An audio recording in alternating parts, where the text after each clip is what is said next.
Hello friends, good morning. पिछले class में हम कुछ क्वेश्चन दिए थे, तो उसको हम सोल्व करते हैं। ऐसे यह 3D में सिर्फ इमेजिन करना पड़ता है। उसमें 2 क्वेश्चन हम बता दिए थे। तीसरा क्वेश्चन देखो, थर्ड में था कि एक क्यूब को हम रख दिए कहाँ पर,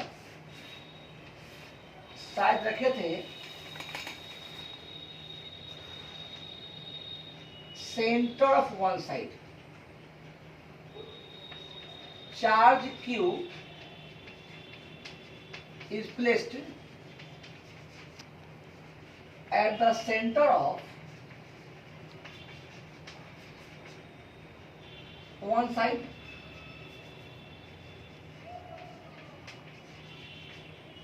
किसी एक साइड के सेंटर पर, यहां से यहां कहीं भी कर दी।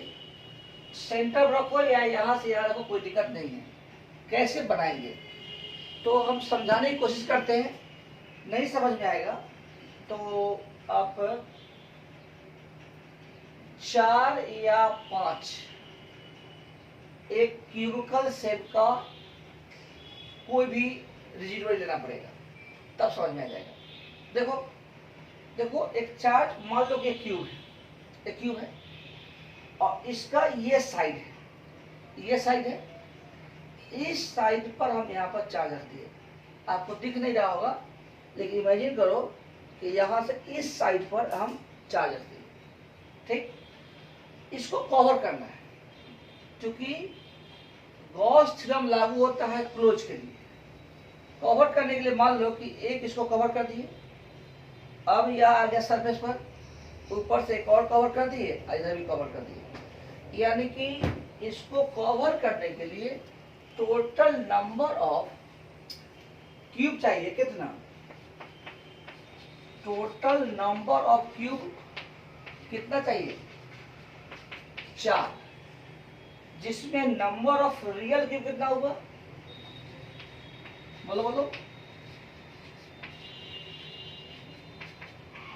1। नंबर ऑफ गॉसियन क्यूब कितना हो जाएगा? 3। माने हम लोग 3 को इमेजिन किए। ध्यान दो फिर से, ये आपका क्यूब टाइप का है, यहाँ पर 4 रख दिए, इसके बगल में यहाँ एक हो गया, एक ऊपर से 2, 3। ठीक, total electric flux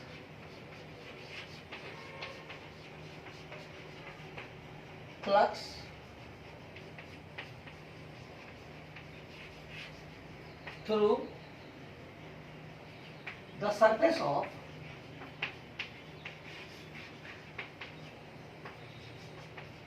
four cube कितना? Cube by epsilon naught. लेकिन हमको निकाला कितना? 3 क्यूब, ऐसे 1 क्यूब से। तो फ्लक्स थ्रू 1 क्यूब कितना होगा?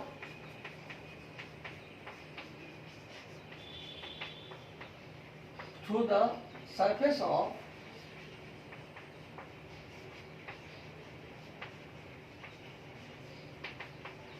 Q by 4 epsilon not, Q by 4 epsilon not लिखना। और यह भी ध्यान देना कि जिस सरफेस पर, जिस किनारा से चार्ज रखा हुआ है, चार्ज अटैच है, उससे फ्लक्स 0 हो जाएगा। ध्यान दो, A B C D E F G H, यहाँ चार्ज रखा हुआ है, तो इससे 2 सरफेस सटा हुआ है, एक ऊपर वाला एक नीचे। इसको लिख लो या स्क्रीनशॉट ले लो। अब ध्यान दो, तो टोटल फ्लक्स थ्रू 1 क्यूब कितना हो गया? Q by 4 epsilon not. अब ध्यान दो, flux through A B C D और A B E F क्या है? 0। इस सरफेस से अंदर सरफेस से फ्लक्स क्या हो जाएगा? 0। ठीक, तो अब कितना सरफेस बचेगा? 6 फेस होता है ना, तो उसमें से 2 से फ्लक्स क्या हो? 0। अब कितना बचेगा? 4 से। यानी कि Q by 4 pi epsilon not, ये हुआ चारों से, फिर से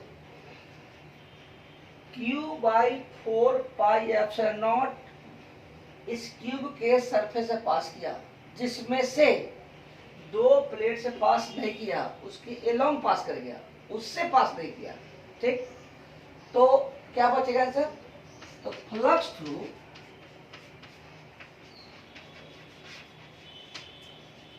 one of the rest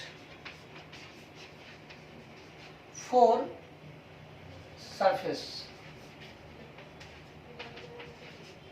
Q by 4 pi epsilon by 1 by 4 Q by 16 epsilon naught। Answer क्या होगा कि पूरे क्यूब से कितना Q by 4 pi epsilon naught, तो flux through one face of the rest surface कितना हो जाएगा? Q by 16 epsilon naught, 2 से 0 हो जाएगा।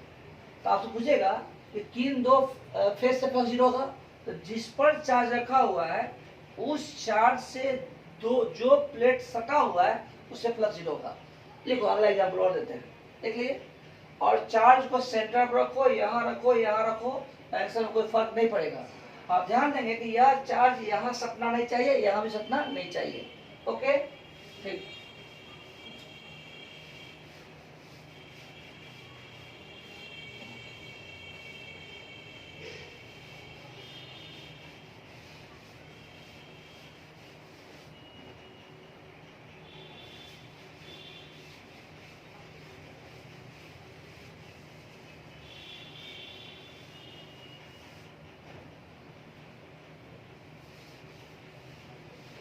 अब देखो, फिर चार्ज को रख दिए थे, कहां पर रखे थे तो बताओ तो? एक कॉर्नर पर चार्ज रखे थे, एक कॉर्नर पर। ध्यान दो क्यों रख दिए। देखो किसी कॉर्नर पर अगर तुम छेद कर दो, तुम जिस घर में बैठा हुआ है उस घर में एक कॉर्नर है, मान लो छत का कॉर्नर है, इमेजिन करो, वहां पर एक बारीकी से छेद कर दो, होल कर दो, ठीक, और वहां पर एक बल्ब जला दो, तो तुमको समझ में आएगा कि पूरे बल्ब के लाइट का कितना पोर्शन घर में आया। यही आंसर है। आंसर बहुत टेढ़ा नहीं है, आंसर बहुत टेढ़ा नहीं है। तुम जिस घर में बैठे हुए हो उस घर में कहीं ना कहीं कॉर्नर होगा, उस कॉर्नर में तुम छेद कर दो, वहां पर तुम बल्ब जला दो और देखो कि बल्ब के रोशनी का कितना परसेंट घर में आया। यही आंसर है। देखो समझने के लिए क्या होगा कि मान लो कि ये आपका क्यूब है, ठीक, और पहले देखो फिर से, पहले रखे थे बीच में, फिर रखे हैं यहाँ पर, फिर रखे यहाँ पर, अब रख रहे हैं एक कॉर्नर। ध्यान दो, दिख रहा है कि नहीं, यहाँ पर रखे। अब इसको ढकने के लिए क्या होगा, तुमने पास अगर 8 कॉपी है तो ले आओ, एक साइज का ले आओ, समझने के लिए सिर्फ ले आए, 8 कॉपी ले, 8 कॉपी, ठीक, ले लिए, ठीक है। तुम क्या करो कि एक कॉपी में कॉर्नर पर पेन से पॉइंट करो, दाग लगा दो, चिन्ह कर लिए। अब उसको सिमेट्रिकल ढको, तो मान लो कि इसको ढकना है, ध्यान देना, ढक कवर करना है, तो तुम बगल में रख दिया, एक हो गया, देख रहा है। अब हमारे पास 2 ही है, फिर कोई बात नहीं, दो, एक हो गया। मान लो कि एक तीसरा है जो यहाँ रख दिए, 3 हो गया, फिर यहाँ रख दिए, 4 हो गया, फिर ऊपर से 5 हो गया, 6 हो गया, 7 हो गया, 8 हो गया। तुम घर पर देखो तो टोटल नंबर ऑफ क्यूब कितना हो जाएगा, टोटल नंबर ऑफ क्यूब कितना हो जाएगा, 8, जिसमें से नंबर ऑफ गॉसियन कितना होगा, 7। नंबर ऑफ गॉसियन कितना हो जाएगा, बोलो, 7। नंबर ऑफ रियल क्यूब कितना हो जाएगा, 1, ठीक। अच्छा, 8 मिल करके, यानी कि फ्लक्स जो होगा, क्योंकि चार्ज को कवर करना, घेरना है, तो चार्ज को घेरने के लिए टोटल नंबर ऑफ क्यूब कितना चाहिए, 8। तो total electric flux through the surface of Q by epsilon not total electric flux through the surface of Q कितना होगा? Q epsilon not. तो फ्लक्स थ्रू वन सरफेस, अरे Q कितना आ जाएगा बोलो? Flux through one Q by 8 epsilon not.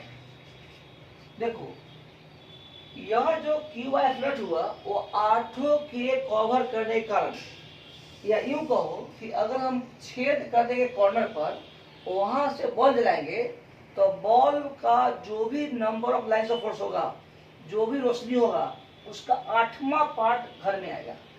Rest जो है 3/7 होगा, 3/8 सॉरी 7/8, वो 8वां भाग इसमें आएगा और रेस्ट जो बचेगा वो बाहर चल जाएगा। समझ में आ गया? ठीक है। अब बताओ कि यह जो चार्ज रखे हैं उसका 8वां पार्ट घर में आया, कितना आया? Q by 8 epsilon not. ठीक, अब बताओ यह चार्ज किस किस प्लेट से जुड़ा हुआ है? नाम दो, A B C D E F G H, किस किस से जुड़ा हुआ है? देखो इसको लिख लेना, मिटा देते हैं। तो अब बताओ किस किस से जुड़ा, बताओ। तो electric flux through the plate A B C D, ये हो गया। एक हो गया आपको B C G E, और एक हो गया ये, एक हो गया ये, और एक कौन अंदर वाला A B E F, क्या हो जाएगा? 0। तो इससे फ्लक्स क्या हो जाएगा? 0। इससे फ्लक्स क्या हो जाएगा? 0। ओके।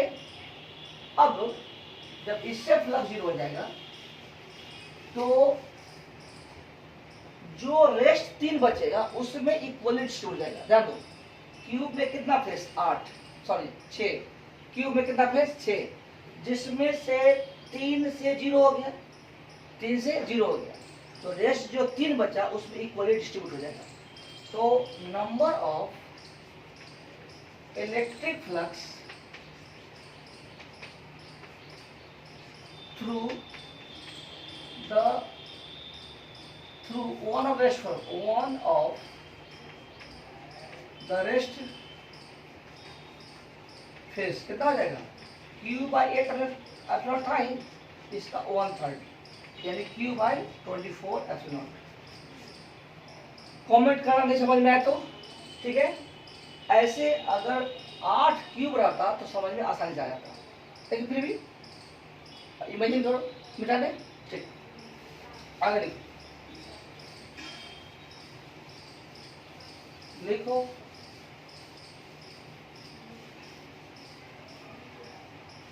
अब छोटा छोटा एग्जाम्पल देते हैं। एक क्वेश्चन ऐसे लिखो, 10 क्वेश्चन। मान लो कि रॉड है, कितना है रॉड, जिसकी लंबाई कितनी है? L। लैम्डा क्या है? Linear charge density. लैम्डा क्या है? Linear charge density. क्या है? Linear charge density. और इसको एक क्यूब में डाल दिए। कहाँ डाल दिए? एक क्यूब में डाल दिए, इस तरह, ताकि इसका आधा रॉड कहाँ हो? बीच में हो। आधा रॉड कहाँ हो? इनसाइड क्यूब हो। तो बताना है total electric flux through the surface of cube, कितना आ जाएगा? क्वेश्चन है, सोचो मन में। आंसर क्या होगा? फ्लक्स कितना होता है total? Low, charge enclose by epsilon not, बताओ इस क्यूब के अंदर कितना चार्ज है? तो ये लंबाई कितना हो जाएगा? बोलो L/2। अंदर कितना है? L/2। यानी यूं कहो कि L/2 पोर्शन क्यूब के अंदर है, L/2 पोर्शन क्यूब के अंदर है, तो हो जाएगा L/2 into epsilon not. Answer जा lambda charge by epsilon naught ना, लंबाई बाई एप्सिलॉन नॉट थोड़ा होता है। लिख लिए। चलो एक और क्वेश्चन। तो आपको समझना है कि किसी भी हाल में चार्ज इनक्लोज निकालना होगा। चार्ज इनक्लोज निकल गया, आंसर बन गया। ठीक, जो क्वेश्चन है एक रिंग, ये तो अच्छी बात फॉर एग्जाम्पल है। क्वेश्चन देखो, रिंग, इस पर चार्ज क्यू दिया हुआ है, मान लो चार्ज क्यू दिया हुआ है, रिंग है, रेडियस आर है, रेडियस आर है, और इस रिंग को किसी स्फेरिकल सेल में रखा हुआ जिसका रेडियस कितना है? आर है। ध्यान दो, एक रिंग है, इस रिंग को स्फेरिकल सेल में रखा हुआ है इस तरह, ताकि इसका जो सरकमफ्रेंस होगा इसके सेंटर को टच करे। ध्यान दो, इसका जो सरकमफ्रेंस होगा इसके सेंटर को टच करेगा। ठीक, तो बताना है कि total electric flux through the surface of cell क्या होगा? लिख दे, समझ में आ गया? लिख दे क्वेश्चन, मतलब ए charge ring enclosed within a spherical cell such that circumference of ring touches the center of cell. What will be total electric flux through the surface of cell? सवाल है ये। ओके, देखो दो आंसर क्या होगा, तुम लोग आंसर अलग लिखना। ये तुम्हारा आपका क्या है? सेल है, ये सेंटर है, इसमें एक रिंग को डाल दिए, डाल दिए। अब बताओ कि इस पर चार्ज क्यों है? चार्ज क्या क्यों है? ये अनचार्ज है, क्या अनचार्ज है? इसका सेंटर यहां पर, इसका सेंटर यहां पर है, रेडियस आर है। तो बताना है कि इसमें कितना चार्ज है। ध्यान दो, यह आपका रिंग है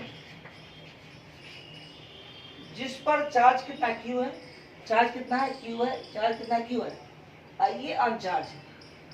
तो total electric flux through the surface of cell क्या होगा? क्वेश्चन है ये। आंसर क्या होगा कि इसके अंदर क्या चार्ज है? Q/3। कैसे मालूम होगा? जैसे तुम इसको मिला दो, इसको मिला दिए, इसको भी मिला दिए, यह भी आर, यह भी आर, ये कितना एंगल होगा? 60 डिग्री। इसमें क्या समझाना है? यह इसको मिला दिए, यह भी आर, यह भी आर, ये भी कितना एंगल? 60 डिग्री। यानी कि टोटल कितना एंगल सेल के अंदर है? 120। टोटल एंगल से बना रिंग का पोर्शन सेल के अंदर कितना है? 120। ठीक, तो 120 में स्वाभाविक ये लंबाई कितना हो जाएगा? तो पूरे पर चार्ज अगर क्यू है, ध्यान दो, पूरे पर चार्ज क्या है? क्यू है। पूरे पर चार्ज क्या? क्यू है। तो इसके अंदर कितना हो जाएगा? Q/3। तो flux through the surface of cell कितना हो जाएगा? बोलो, Q/3 epsilon not. Answer charge enclose, तो चार्ज इनक्लोज कितना है? Q/3। चार्ज इनक्लोज कितना है? Q/3। हो गया। चलो अब थोड़ा सा हल्का टफ क्वेश्चन करते हैं, यहां बता देंगे तब आ जाएंगे आपके सिलेबस में जो दिया हुआ एनसीईआरटी में, उस पर आ जाएंगे। लेकिन फिलहाल आपको पढ़ना पड़ेगा, घबराइए मत।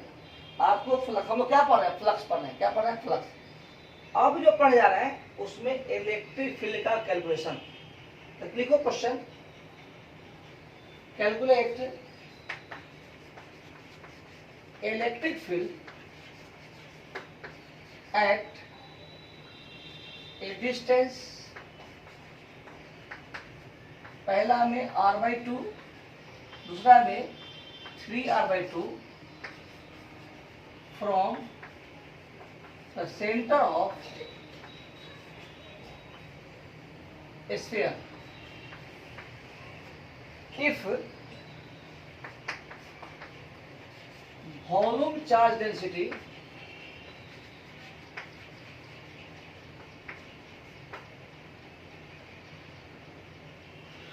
varies as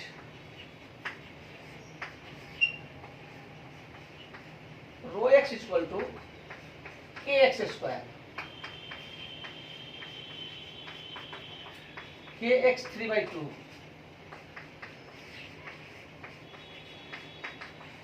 a plus B X, जो मन में डालो कोई दिक्कत नहीं है, या 5x कुछ भी x। तो इस सवाल से पूछा हुआ सवाल है, खैर जो ही पूछा हुआ समझ में आ रहा है। हम इसमें से कौन बताते हैं? पहला बताते हैं। क्या होता है? पहला बताते हैं। देखो ये लिखो, सवाल लिख लो, लिख लिए, लिख लिए, चलो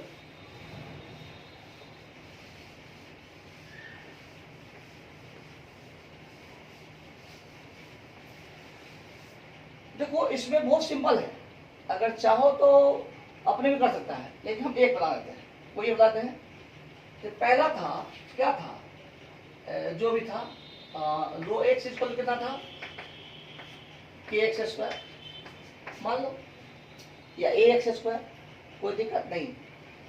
ध्यान दो कि यही आपका स्फीयर है। क्या है? स्फीयर है। रेडियस कितना है? आर है। रेडियस कितना है? आर है। यहां से एक्स दूरी पर हमको फील्ड निकालना है। क्या निकालना? फील्ड निकालना है? नहीं, यहां पर नहीं निकालना है, हमको निकालना है आर पर। पहला क्वेश्चन क्या था? एक्स इक्वल टू r/2, दूसरा था एक्स इक्वल टू 3r/2। बात खत्म। पहला क्वेश्चन कहाँ निकाला था? x बराबर r/2 पर, दूसरा कहाँ निकाला था? x बराबर 3r/2 पर। क्वेश्चन था 3r/2।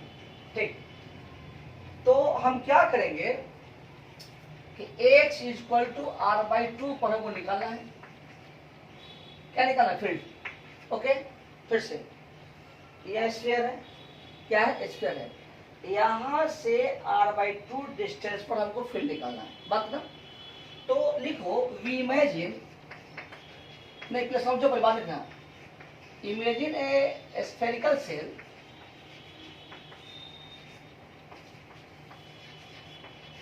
Of radius r/2, r/2 radius का एक स्फेरिकल सेल ले लिए, r/2 रेडियस का क्या ले लिए? स्फेरिकल सेल लिए, और यहां पर इमेजिन किया क्या? ये किए, बोलो। ठीक, यहां पर कोई पॉइंट भी ले लो, ले लिए, तो E इंटू ds का इंटीग्रल क्या होता है? Charge in equal to not, बोलो। ये होता है फ्रॉम गॉसियस स्टेटमेंट्स। ध्यान दो, गॉसियस स्टेटमेंट्स। गॉस लॉ क्या कहता है कि E डॉट ds का integral is equal to charge in equal to epsilon not. बात खत्म हो गई? ठीक है, कोई बात नहीं। E, अब देखो ds ds ds ds ds ds ds ds कितना आ जाएगा? बोलो 4 पाई r/2 का स्क्वायर। ठीक है, charge in equal to epsilon not, तो E इक्वल कितना आ जाएगा? बोलो charge in close by 4 pi r²/4 into epsilon not. और आंसर नहीं हो गया, आंसर हो गया, लेकिन चार्ज इनक्लोज आपको निकालने आना चाहिए। सब में वही, ठीक है। कहाँ निकालना है आंसर हमको? r/2 पर। भी तक पहला क्वेश्चन है कहाँ निकालना है? r/2 पर फील्ड। तो मेरा फील्ड हो गया, फील्ड हो गया। चार्ज इनक्लोज कैसे निकालेंगे? इसको मिटा दे, लिख लो, मिटा दिए। देखो ठीक, ध्यान दो, चार्ज इनको निकालने के लिए क्या करेंगे कि हमको चार्ज इनक्लोज किसके अंदर, गॉसियन के अंदर। तो यही आपका क्या है, गॉसियन है। क्या है, गॉसियन है। क्या है, गॉसियन है। ठीक है, तो इसके अंदर चार्ज निकालना है तो क्या करना, कुछ मत करना, यहां से r/2 डिस्टेंस का, सॉरी रेडियस का वो स्फेरिकल सेल बना लो। यानी कहने का जो ये है उसको जूम कर दिए, ये बना लिए। यह है, यह इसके अंदर हमको निकालना है चार्ज इनक्लोज। क्या निकालना है, चार्ज इनक्लोज। कोई दिक्कत नहीं है, हम बताए थे एलिमेंट कंसीडर करना, याद करो। एलिमेंट्स कंसीडर करने के लिए बताए थे, हॉलो सिलेंडर हो तो रिंग लेते हैं, सॉलिड सिलेंडर हो तो डिस्क लेते हैं, डिस्क स्फेरिकल सेल हो तो रिंग लेते हैं, सब बता चुके हैं। पर यहाँ बताए थे सेंटर ऑफ मास से बताए हैं, बहुत जगह बताए हैं, ठीक ना। तो यहाँ पर आपका सॉलिड स्फीयर है। क्या है, सॉलिड स्फीयर है। क्या लिख दिए भाई, सर्दी का स्पेलिंग नहीं आता है, स्फीयर। यहाँ से एक्स रेडियस का एक थीन स्फेरिकल ले लिए, थीन स्फेरिकल सेल जिसका रेडियस कितना है, एक्स है, मोटाई कितना है, dx है। रेडियस कितना है, एक्स है, मोटाई कितना है, dx है। थीन स्फेरिकल सेल ले लिए, ठीक है, ले लिए। अब बताओ तो इसमें चार्ज कितना हो जाएगा, बोलो, 4πx² dx इंटू रो। क्या लो, 4πx² dx into rho x. देखिए 4πx² dx और रो एक्स कितना हो जाएगा, बोलो, kx²। कोई दिक्कत? तो चार्ज इनक्लोज कितना हो जाएगा, देखो कुछ नहीं है, 4πx² dx। जब पहला सवाल बनाएंगे तो रो x², दूसरा सवाल बनाएंगे तो a + bx, तीसरा बनाएंगे kx के बराबर 3/2, और जो दिया हुआ है हमको सीक्वेंस याद नहीं है। जिस क्वेश्चन में रो x जितना होगा उतना इसमें डाल देंगे, आंसर हो जाएगा। चलिए पहला क्वेश्चन ये हो गया, kx² हो गया ना, इंटीग्रेट कर दो, कहां से कहां, 0 से लेके r/2, आंसर। और तुम जानता ही है 4π k x4 dx, इंटीग्रेट कर रहे हैं r/2, एक ऐसा कर देते हैं,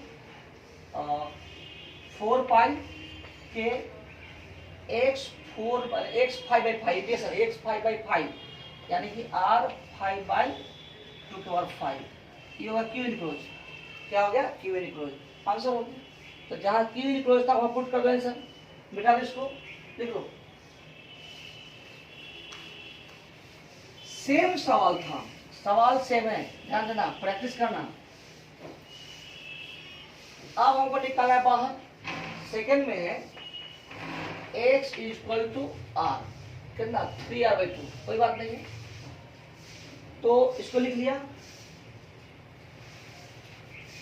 अब ध्यान दो कि 3r/2 रेडियस का, 3r/2 रेडियस का, यहां से 3r/2 रेडियस का एक स्फेरिकल सेल को इमेजिन करो, गॉसियन, स्फेरिकल सेल को इमेजिन करो गॉसियन, ओके। तो यहाँ पर क्या होगा, E × dx का इंटीग्रल, अब समझ में आ रहा होगा, चार्ज इनक्लोज बाय एप्सिलॉन। तो E × 4π कितना स्क्वायर लो, 3r/2 का होल स्क्वायर। सीखो, अरे यहाँ पर न फील्ड ले रहे हैं तो फ्लक्स यहाँ न लेंगे, तो यहाँ इसका एरिया कितना हो जाएगा, 3r/2 का whole square equal to Q enclose by epsilon, ठीक है। तो E = Q enclose by 4π epsilon 9r²/4, answer तो हो गया, आंसर हो गया। तो क्यू इनक्लोज निकालना पड़ेगा, इसको लिखो, लिख लिए। क्यू इनक्लोज क्या करेंगे, देखो, तो जो तरीका है वही, यही आपका सेल है जिसका रेस कितना है, r है, इसमें चार्ज डाला हुआ है, इसको एक इमेजिन किए क्या, स्फेरिकल सेल से, सब पढ़ा चुके हैं। सेल से क्या होगा, GQ = बोलो 4πx² dx, 4πx² dx into rho x, यानी कितना हो जाएगा, 4πx² dx और रो एक्स कितना है बोलो, kx स्क्वायर, हाँ q। इंटीग्रेट कहाँ से कहाँ करेंगे, 0 से लेकर 3/2, नहीं ये तो हवा है ना, चार्ज इतना है दूर में ना है, यही थोड़ा ध्यान देना पड़ता है। वहां इंटीग्रेट किए थे पिछले सवाल में 0 से लेकर r/2, क्योंकि यहाँ था, लेकिन यहाँ इंटीग्रेट करेंगे 0 से r, यहाँ तक नहीं करेंगे, इसके बाद तो हवा हो गया, हमको चार्ज इतना ही करना है। चार्ज कहाँ तक है, यहाँ तक, यहाँ तक, यहाँ तक। इंटीग्रेट कहाँ से करेंगे, 0 से r। बच्चे गलती करते हैं, 0 से 3/2 कर देते हैं, एक ऑप्शन आता है भी चिन्ह मार देते हैं, भले ही हमको निकाला यहाँ पर, ये बात सही है, लेकिन इंटीग्रेट हम यहाँ से यहीं तक करेंगे। समझ में आ गया होगा, 0 से r। और तुम लोग समझदार है, 4 पाई बाहर कर दो, के भी बाहर कर दो, x 4 dx यानी कि r 5/5, इसको पुट कर देंगे, आंसर तैयार। तो इस तरह से तुम लोग बना लिया, कोई दिक्कत नहीं है। तो जो 3-4 सवाल दिए हैं उसको बनाइएगा, जहाँ रो एक्स है रो एक्स वही डालेंगे, बाकी वही उतारते रहेंगे। जब अंदर निकालना होगा तो 0 से अंदर तक का, 0 से r/2, और बाहर निकालना होगा तो 0 से सरफेस तक का, 0 से सरफेस तक का, बाहर का नहीं लेंगे। समझ में आ गया, और सरफेस पर निकालना हो तो कोई बात नहीं, 0 से सरफेस तक का, तो सब बनाएंगे। नेक्स्ट क्लास में हम लोग आ जाएंगे सिलेबस पर, जो A to Z NCERT में है। ओके, तो पहले जो देखते हैं, कोई पढ़ लेंगे, सेल पढ़ेंगे या सिलेंडर पढ़ेंगे, तो स्टेप देखेंगे क्या है, लाइन पढ़ेंगे। तो नेक्स्ट मिलेंगे। Okay, bye.